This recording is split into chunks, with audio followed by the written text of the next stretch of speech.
大家好，欢迎来到明星新闻中国渠道。本期视频内容均基于真实资料整理，力求客观呈现。视频画面未使用AI生成，仅封面由 Canva 制作。我们始终希望通过内容传递温暖与正能量，陪伴大家感受更积极的生活。对赵丽颖发布侮辱性言论的汪程今天公开道歉，造成了极其严重的负面影响，绝不再犯类似错误。其微博账号已被封。4月1日，极目新闻记者注意到，人民法院报当天刊登了汪程的道歉公告。至尊敬的赵丽颖女士，本人曾使用自己注册的微博账号预早前说你也能战胜 UID。5665813562公开发布了针对您的侮辱性言论，给您造成了极其严重的负面影响，也给您带来了一系列的伤害。本人特此向您诚挚致歉。目前，本案已经法院作出2025季1091民初3397号一审判决书，判决认定上述涉案言论侵犯了您的名誉权。本人已经深刻认识到自身行为的违法性和错误性，感到无比悔恨和自责。本人郑重承诺，今后将严格遵守法律法规，尊重他人合法权益，绝不再犯类似错误。再次向赵丽颖女士致歉。4月1日，极目新闻记者查询发现，上述微博账号因被投诉违反微博社区公约的相关规定，现已无法查看。记者梳理发现，近年来赵丽颖告黑粉屡胜并获赔偿。此前2024年8月至2024年12月，被告王使用涉案哔哩哔哩弹幕网账号公开发布针对赵丽颖女士的侮辱、诽谤性质视频。法院依法判令，被告王在其哔哩哔哩弹幕网账号鬼言 UID 174745主页置顶位置发布向原告赵丽颖致歉的声明，置顶登载时间不少于90日，相同版本的致歉声明还应在人民法院报刊登，并赔偿原告赵丽颖精神损害抚慰金及维权成本共计人民币8万元。截至2025年6月16日，被告王已在人民法院报及涉案哔哩哔哩弹幕网账号公开刊登，发布手写致歉声明，向赵丽颖女士公开致歉，希望大家能以我为戒。黑粉手写致歉声明以我为戒。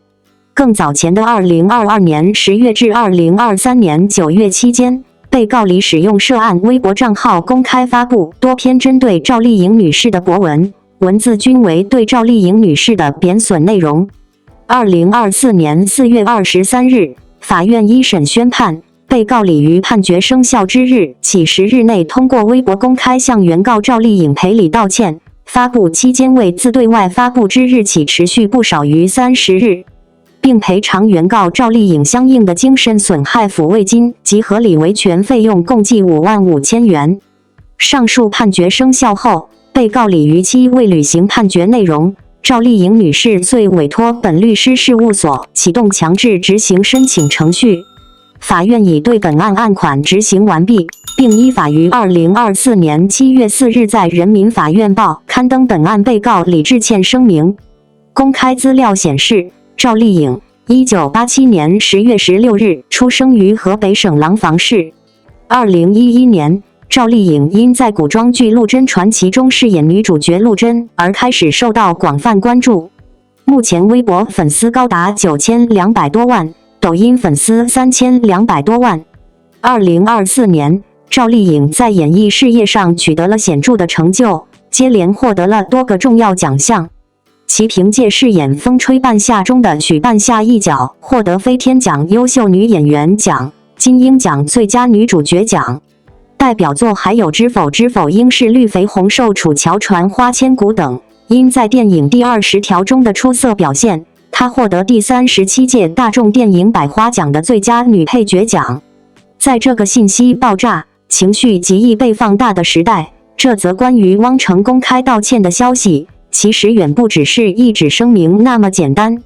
对很多一路关注赵丽颖的观众来说，它更像是一种迟来的正义，也是一种逐渐被看见的底线。网络不是法外之的，言语也需要承担后果。说实话，这几年围绕赵丽颖的舆论从来没有真正安静过。她不是那种靠制造话题维持热度的演员，却偏偏总处在风口浪尖。从被造谣恋情，到被恶意剪辑、无端揣测，再到一次次被黑粉攻击，她几乎经历了一个公众人物能遭遇的所有舆论风暴。但真正让人佩服的是，她从来没有用情绪去回应情绪，而是用作品、用行动，甚至用法律，去一点点把失控的边界拉回来。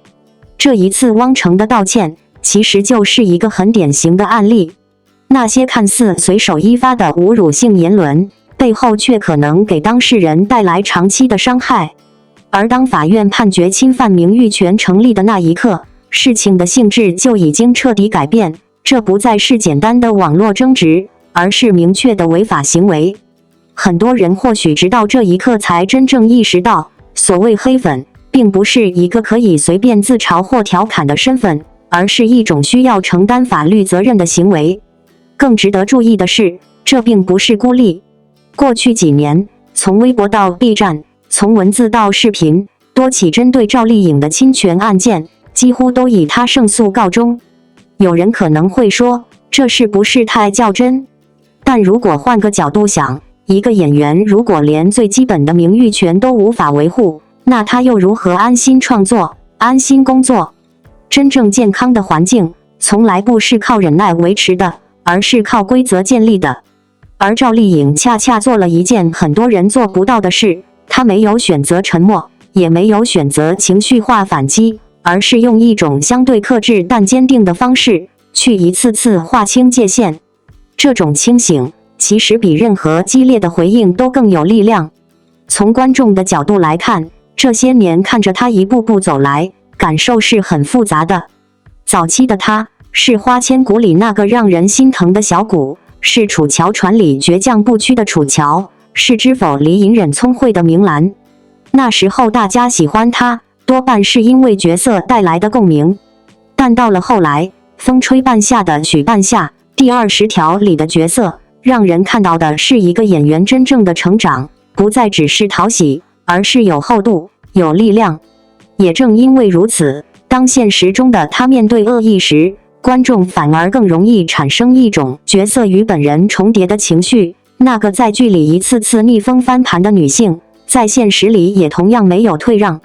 她没有用语言去赢，却用结果一次次证明了什么叫底气。其实很多人忽略了一点，一个拥有几千万粉丝的公众人物，选择用法律维权，本身就是在为整个行业建立一种示范。今天是赵丽颖，明天可能就是其他人。如果没有人站出来，那些肆无忌惮的恶意只会越来越多。而现在，至少越来越多人开始意识到，说话是要负责的。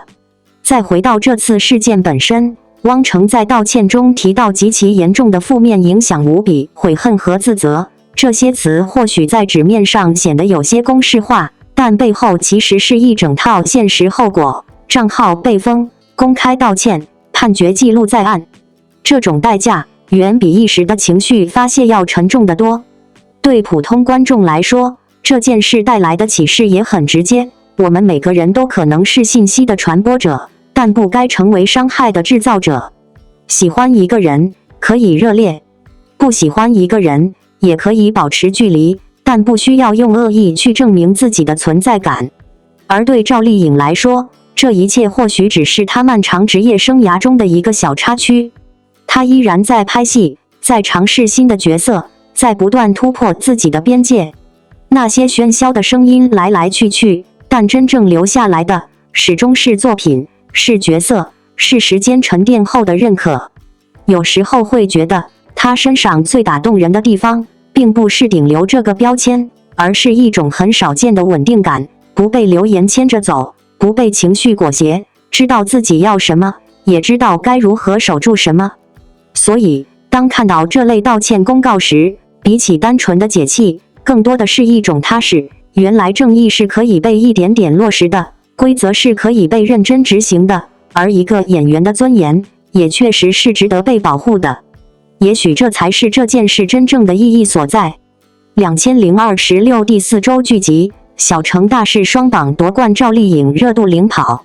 酷云数娱发布2026年第4周剧集表现数据，年代剧《小城大事》成最大赢家，以 3.99 亿全端播放量、1.90亿点播放量蝉联双榜冠军。其主演赵丽颖、黄晓明包揽角色热度榜前2，头部剧集与核心角色的市场号召力凸显。全端播放量，年代剧领跑，多元题材分占榜单。第4周全端播放量周榜中，赵丽颖、黄晓明主演的《小城大事》持续领跑，上周累计全端播放量达 3.99 亿，毫无悬念蝉联冠军。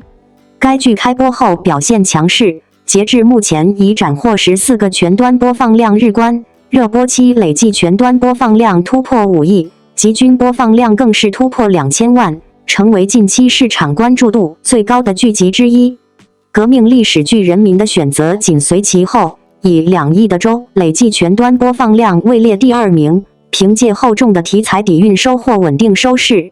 后明昊、古力娜扎主演的剧集则以 1.97 亿的周累计全端播放量拿下第3名，该剧同样表现亮眼，热播期集均全端播放量已突破2000万，与《小城大事》共同跻身级均破2000万俱乐部。点播放量，新剧冲榜，续集长尾效应凸显。点播赛道呈现新热剧及与经典续集并存的格局。小城大事延续强势表现，以 1.90 亿的周累计点播放量登顶，实现全端播放量与点播量的双重领跑。黄景瑜、王传君主演的《罚罪2》展现出强劲的长尾效应，虽非新播剧集，仍以 1.87 亿的周累计点播放量位列第2名，足见 IP 的持续影响力。陈星旭、卢玉晓主演的亚戏则成为榜单中的黑马，随着剧情推进，热度持续上涨，上周累计点播放量达 1.42 亿，成功跻身第3名，展现出不俗的市场潜力。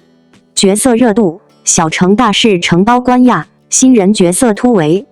角色热度榜与剧集热度高度联动，小城大事的2位主演表现尤为突出。赵丽颖饰演的李秋萍以 17332 的热度值蝉联角色热度周榜冠军，黄晓明饰演的郑德成则以 16216 的热度值位列第2名。二人凭借细腻的演技将角色塑造得深入人心，成为剧集热度的核心驱动力。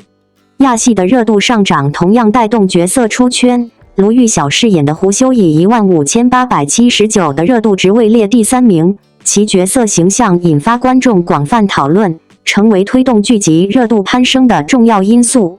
在这个信息爆炸、情绪极易被放大的时代，这则关于汪程公开道歉的消息，其实远不只是一纸声明那么简单。对很多一路关注赵丽颖的观众来说，它更像是一种迟来的正义，也是一种逐渐被看见的底线。网络不是法外之的，言语也需要承担后果。说实话，这几年围绕赵丽颖的舆论从来没有真正安静过。她不是那种靠制造话题维持热度的演员，却偏偏总处在风口浪尖。从被造谣恋情，到被恶意剪辑、无端揣测，再到一次次被黑粉攻击，她几乎经历了一个公众人物能遭遇的所有舆论风暴。但真正让人佩服的是，她从来没有用情绪去回应情绪，而是用作品、用行动，甚至用法律，去一点点把失控的边界拉回来。这一次汪程的道歉，其实就是一个很典型的案例。那些看似随手一发的侮辱性言论，背后却可能给当事人带来长期的伤害。而当法院判决侵犯名誉权成立的那一刻，事情的性质就已经彻底改变，这不再是简单的网络争执，而是明确的违法行为。很多人或许直到这一刻才真正意识到，所谓黑粉，并不是一个可以随便自嘲或调侃的身份，而是一种需要承担法律责任的行为。更值得注意的是，这并不是孤立。过去几年，从微博到 B 站，从文字到视频，多起针对赵丽颖的侵权案件，几乎都以她胜诉告终。有人可能会说，这是不是太较真？但如果换个角度想，一个演员如果连最基本的名誉权都无法维护，那他又如何安心创作、安心工作？真正健康的环境，从来不是靠忍耐维持的，而是靠规则建立的。而赵丽颖恰恰做了一件很多人做不到的事，她没有选择沉默，也没有选择情绪化反击，而是用一种相对克制但坚定的方式，去一次次划清界限。这种清醒，其实比任何激烈的回应都更有力量。从观众的角度来看，这些年看着她一步步走来，感受是很复杂的。早期的她是花千骨里那个让人心疼的小骨，是楚乔传里倔强不屈的楚乔，是知否里隐忍聪慧的明兰。那时候大家喜欢她，多半是因为角色带来的共鸣。但到了后来，风吹半夏的许半夏，第20条里的角色，让人看到的是一个演员真正的成长，不再只是讨喜，而是有厚度、有力量。也正因为如此，当现实中的他面对恶意时，观众反而更容易产生一种角色与本人重叠的情绪。那个在剧里一次次逆风翻盘的女性，在现实里也同样没有退让。她没有用语言去赢，却用结果一次次证明了什么叫底气。其实很多人忽略了一点，一个拥有几千万粉丝的公众人物，选择用法律维权，本身就是在为整个行业建立一种示范。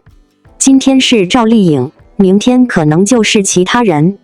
如果没有人站出来，那些肆无忌惮的恶意只会越来越多。而现在，至少越来越多人开始意识到，说话是要负责的。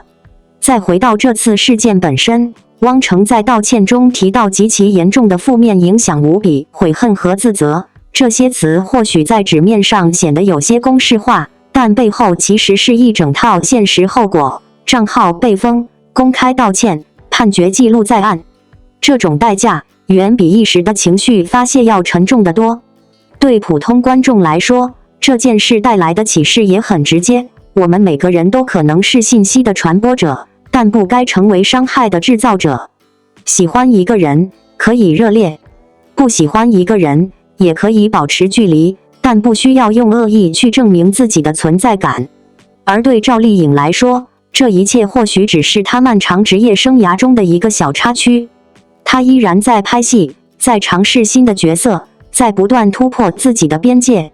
那些喧嚣的声音来来去去，但真正留下来的始终是作品，是角色，是时间沉淀后的认可。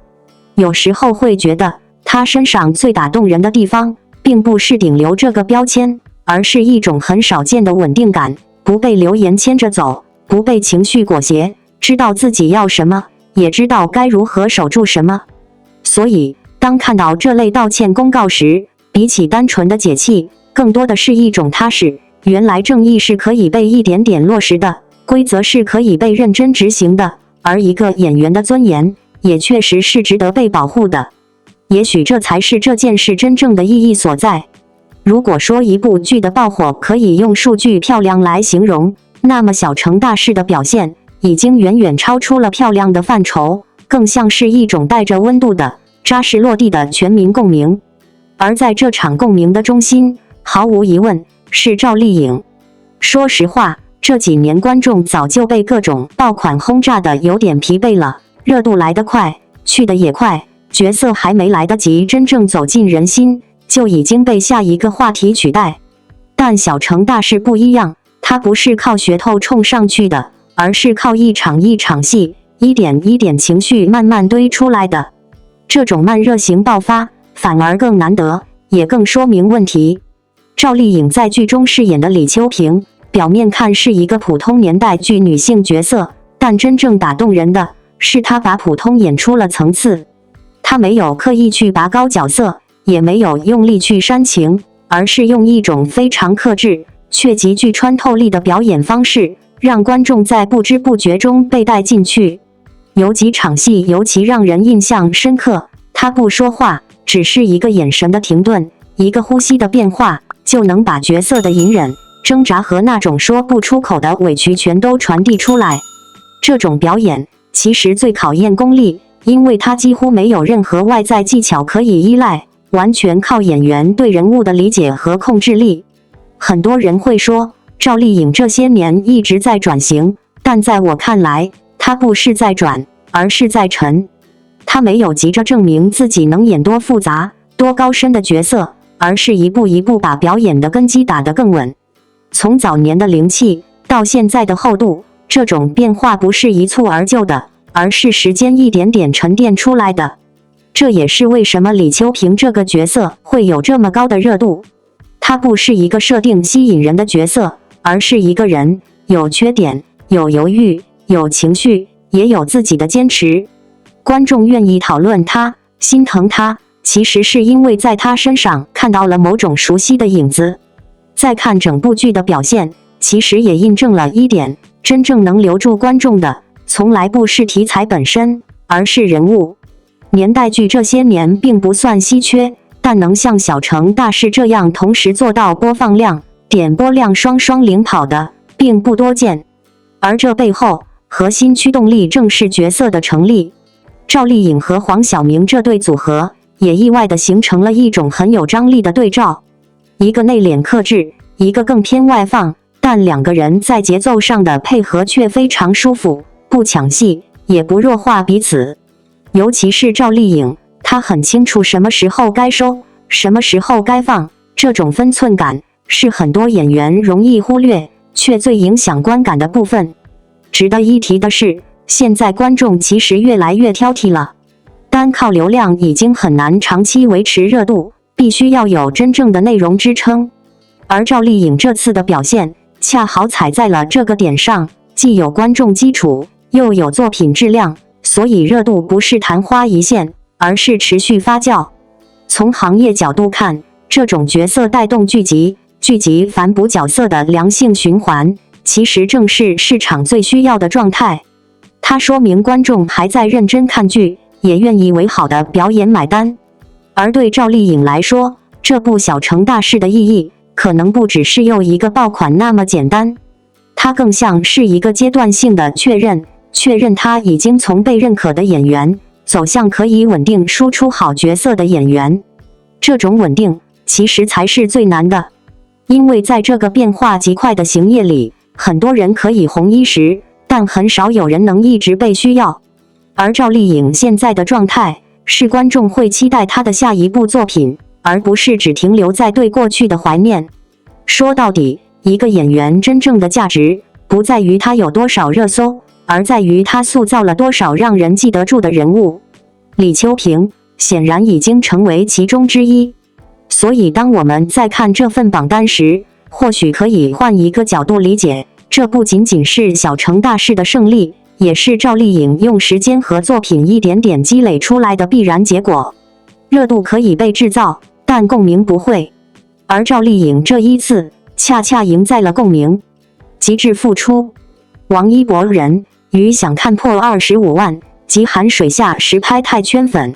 今日灯塔专业版权威认证，程耳执导，王一博领衔主演的文艺片《人鱼》，淘票票平台想看人数正式突破25万，登顶单日新增榜首，成为2026年电影市场最耀眼的未映爆款。从2024年的5万热度，到如今25万的疯狂积累，这部零预告、零剧照，仅凭片名与海报便引爆全网的作品，早已不是简单的期待，而是一场属于文艺片的现象级狂欢，更是王一博用血泪与坚守为观众许下的光影之约。这是王一博与程耳继无名后的2度携手，从谍战风云到文艺秘境，从精致西装到山林孤影，他再次选择跳出舒适区，一头扎进最极致的创作深渊。影片横跨大兴安岭、越南河内、日本青森三的，以3线叙事探讨人性与诱惑，被导演定义为超级艺术片。而王一博饰演的大兴安岭守灵青年，正是撕开这份人性谜题的湖心利刃。为了这个与世隔绝、满是孤寂与野性的角色，他开启了内娱罕见的自我现债式付出，每一步都踩在痛苦与热爱的边缘。没有人知道，那个在镜头前清冷孤绝的守灵少年，背后藏着怎样的极致魔力。他为角色暴瘦15斤，严控饮食，将体脂率压制极低，从挺拔少年瘦成轮廓锋利、眼神凛冽的纸片人，只为贴合角色骨子里的荒芜与单薄。零下38°C的大兴安岭冰天雪地，他穿着单薄戏服在雪地摸爬滚打，睫毛凝霜，脸颊冻得皲裂，连续3个月停用护肤品，任由极寒风霜在脸上刻下真实痕迹。水下戏份更是拼尽全力，提前半年接受高强度特训，每日在水中浸泡超6小时，练习闭气、游泳，在0度海水中反复实拍，冻到嘴唇发紫，身体僵冷，仍一遍遍调整状态，直到导演喊过。他在纪录片《探索心境》中坦言，拍摄人鱼是从未如此痛苦的经历，身心备受折磨，甚至要反复蹂躏自己的情绪，才能沉入角色的孤独世界。可当被问及是否后悔时，他眼中满是坚定的光芒，所有痛苦都值得。拍完这部片，面对任何工作都再无压力。这份痛并快乐着的执着，不是流量明星的作秀，而是一个演员对角色、对艺术最赤诚的敬畏。程耳导演曾感叹，他的眼神里有冰川融化的力量，这一次，他让我看到了近乎残忍的真诚。双引号，没有铺天盖地的营销，没有眼花缭乱的路透，人鱼全程裸跑却热度狂飙，靠的正是顶级主创与演员实力的双重加持。金鸡奖班底保驾护航，汤唯、王传君、黄义慈等实力演员加盟，让影片质感拉满。而王一博凭借《无名》热烈斩获华表奖、金鸡奖影帝双提名，早已用实力撕掉偶像标签，成为业内公认的实力派小生。此次在人鱼中的突破性表演，更被业界评价为跃升至同龄演员难以企及的高度。那些极致的痛苦经历，早已化作他表演路上最耀眼的专业勋章。25万份想看，是25万颗滚烫的期待之心，是观众对好故事、好演员的极致认可。粉丝们动情说道：“25万份期待终会化作影院亮起的灯，所有等待都值得。”大家期待在大银幕上看见那个在极寒中坚守、在深海里挣扎、在诱惑前抉择的守龄青年，看见王一博用灵魂演绎的孤独与救赎。如今，影片已定档2026年上映，虽未官宣具体日期，但全网呼声早已指向暑期档。这场迟来的光影盛宴早已蓄势待发。我们坚信，这部承载着王一博极致付出、程耳导演艺术野心的人鱼，必将打破文艺片票房壁垒，成为2026年影坛最震撼的存在。静待官宣，静待大幕拉开。我们相信，所有蛰伏的痛苦，所有沉默的坚守，所有炙热的期待，终会在银幕亮起的那一刻，绽放出最耀眼的光芒。王一博，我们影院见。如果说一部电影在未上映前就能掀起如此汹涌的情绪浪潮，那么它早已不只是作品，而是一种正在生成的期待共识。人鱼的想看人数突破25万，看似是一个冷冰冰的数字，但背后却是无数观众对未知之美的集体投射。而这场期待的核心，无疑指向同一个名字——王一博。坦白说，在如今这个信息过载、预告轰炸的时代，一部零物料的电影还能逆势突围，本身就是一件颇具意味的事情。没有剧情泄露，没有片场花絮，甚至连角色轮廓都模糊不清，人鱼却像一块被海水打磨过的礁石，越是沉默，越是锋利。而这种神秘感的成立，离不开导演程耳一贯克制而锋利的创作风格，也离不开王一博近几年逐渐沉淀出的演员质感。从无名到人鱼，这已经不是简单的二度合作，更像是一种默契的再度加码。无名里的他是隐忍、锋利、藏于暗处的刀，而人鱼中，他则被彻底剥离都市气息，丢进大兴安岭的荒寒与孤绝之中。这样的角色转换，不只是外形上的颠覆，更是一种对自我表达边界的主动撕裂。最打动人的，其实不是暴瘦15斤这样的标签，而是他愿意为角色承担那种不可见的消耗。在零下38°C的极寒环境中拍摄，不是简单的吃苦，而是一种持续性的身体侵蚀。水下长时间浸泡，也不仅是体力挑战，更是对心理耐受的极限拉扯。很多演员会完成任务，但王一博更像是在让自己消失，把身体、情绪乃至气息都交给角色去重新排列。你会发现，他这几年几乎在做同一件事，不断远离安全区。从街舞舞台到赛道，从商业大片到文艺表达，他的路径看似分散，实则非常统一，寻找更高强度的自我对抗。而人鱼恰好是目前这个阶段里最极致的一次集中爆发。尤其是守灵青年这个角色，本身就带有一种天然的疏离感，与世界断裂，与人群隔绝，甚至与自我产生对抗。这种人物如果处理不好，很容易流于空。但从已有的信息来看，王一博选择了一种更笨的方式，不用技巧去填补，而是用真实的消耗去靠近。于是，那种荒芜感不是演出来的，而是被环境一点点磨出来的。程耳曾说，他在王一博的眼神里看到了冰川融化的力量。这句话其实很有意思，冰川意味着冷、坚硬、不可触碰，而融化则意味着情绪的缓慢释放。这种矛盾感，恰恰是一个好演员最珍贵的特质，既能克制，又能爆发；既能沉默，又能刺穿人心。也正因为如此，人鱼的25万想看，并不是单纯的粉丝动员，而是一种逐渐外溢的信任。观众开始相信，这个曾经被贴上偶像标签的年轻人，已经具备了承载复杂人物的能力。甚至可以说，他正在悄悄改写行业对流量演员的既定想象。更有意思的是，这部电影的慢热路径本身就像极了王一博的成长轨迹，不喧哗，不讨巧，但始终在积累。当市场被快节奏内容不断拉扯时，人鱼反而用一种近乎反市场的方式建立起自己的存在感。这种克制与坚持本身就带着某种难得的浪漫。当然，我们也必须承认，所有的期待最终都要回到荧幕本身。一切关于极致付出的叙述，如果无法转化为有效的影像表达，那也只是停留在故事层面。但从目前释放出的信号来看，这部作品至少具备了一种值得等待的气质。它不急于证明什么，却在悄悄抬高观众的预期。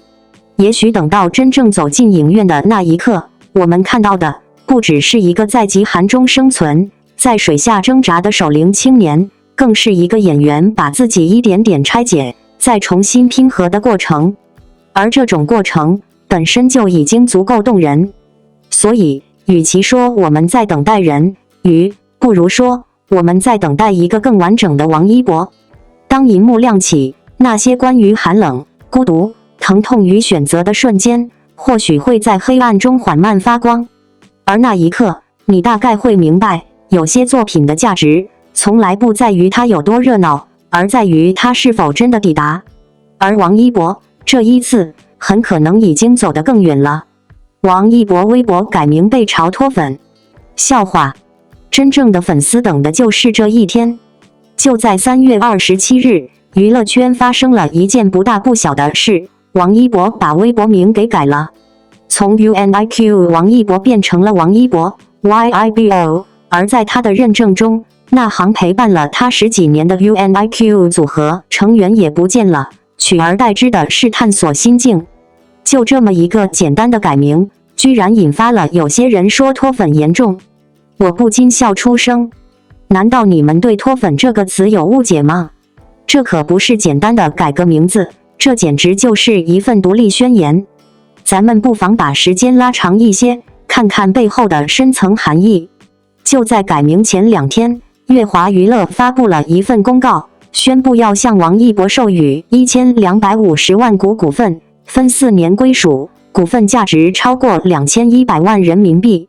紧接着，在3月27日，乐华又正式宣布与王一博续约成功。你明白了吗？这不仅仅是个改名而已，王一博这是在宣告， UNIQ 时代已经翻篇，王一博个人 IP 时代正式开启。那个从13岁就被乐华选中，跑去韩国当练习生的小男孩，现在已经26岁了。他用了11年的时间，将 UNIQ 这个前缀从标签变成了附属物。如今不需要任何标签加持，王一博3个字本身就是最亮眼的名片。那么乐华为何这么急于续约？很多人或许不理解，为什么乐华愿意砸出1250万股去留住王一博？看看乐华的财报就能明白。2024年，乐华总营收为7.65亿，而王一博一人就贡献了4.59亿，占比超过60%。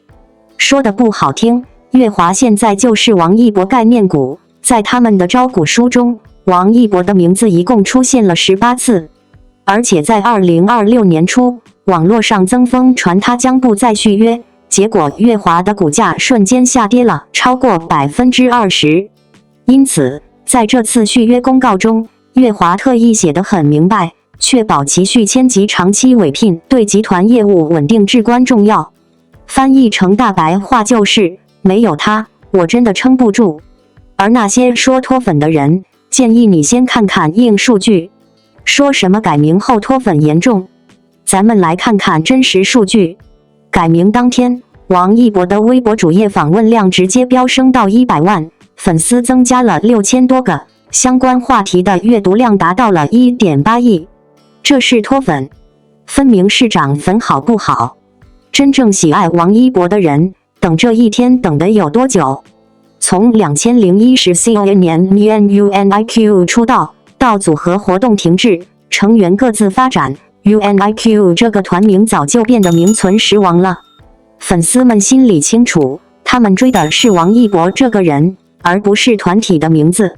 当然，也有一些事业粉不太高兴，觉得王一博2年没进组拍戏，续约就是继续被公司耗着。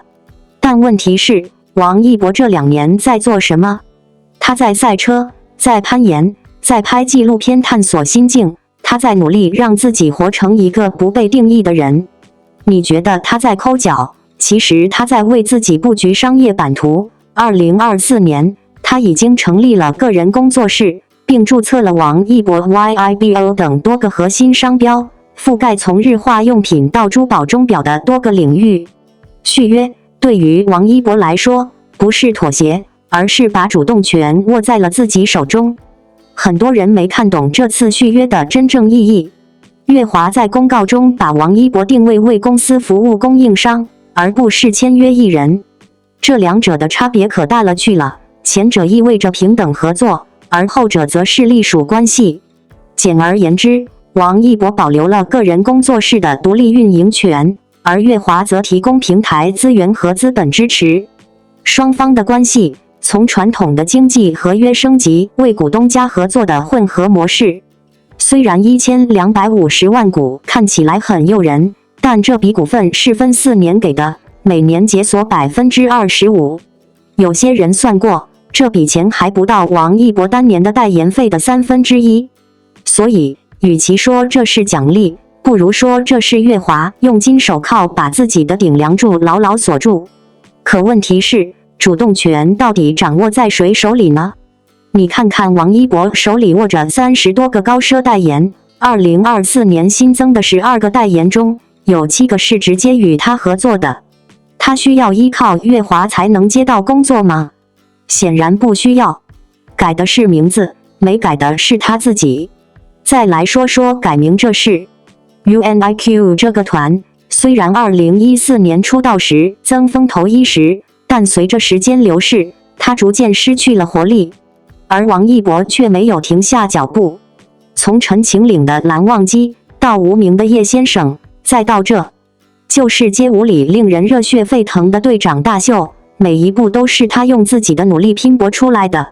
如今的他身上已是标签满身，演员、舞者、赛车手、滑板推广大使，但没有一个标签能够真正定义他。他就是王一博，一个永远在突破、永远在进化的人。名字前缀虽然去掉了，但他的实力依旧在，魅力依旧在，那股子不服输的劲儿也依旧在。那些说脱粉的人，